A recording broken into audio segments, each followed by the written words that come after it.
ఎంతగానో ఎదురు చూస్తున్న వీకెండ్ రానే వచ్చింది. వచ్చి రాగానే నాగార్జున గారు హౌస్‌మేట్స్ మీరు ఈ వారం కెప్టెన్సీ కంటెండర్ టాస్క్‌లో ఎంతవరకు న్యాయంగా ఆడారో హ్యాండ్స్ రేస్ చేసి చెప్పండి అని చెప్పగా అందరూ కూడా హ్యాండ్స్ రేస్ చేస్తారు. ఒక భరణి మరియు కళ్యాణ్ తప్ప.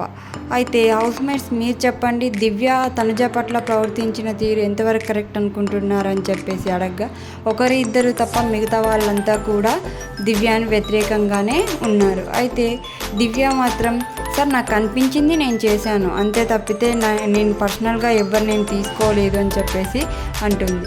దాంతో నాగార్జున గారు దీన్ని నేనేం సమాధానం చెప్పనక్కర్లేదమ్మా, హౌస్మేట్సే చెప్తున్నారు కదా అని చెప్పేసి అంటారు. అయినా నీకు అనిపించలేదా దివ్య, ఒకసారి ఆల్రెడీ ఇమాన్యుల్ కెప్టెన్ అయ్యాడు కదా అని చెప్పేసి అంటాడు.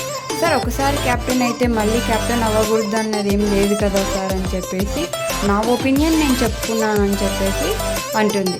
దాంతో నాగార్జున గారు రీతు నువ్వెందుకమ్మా తనుజ ఏడిస్తే నువ్వు కూడా ఏడ్చావు అని అనగా, సార్ నేను కెప్టెన్ అవ్వలేదు, తనుజ కూడా కెప్టెన్ అవ్వలేదు, అలా తీసేయడం వల్ల నాకు కూడా బాధ అనిపించింది కాబట్టి నేను కూడా ఏడ్చాను సార్ అని చెప్పేసి రీతు అంటుంది.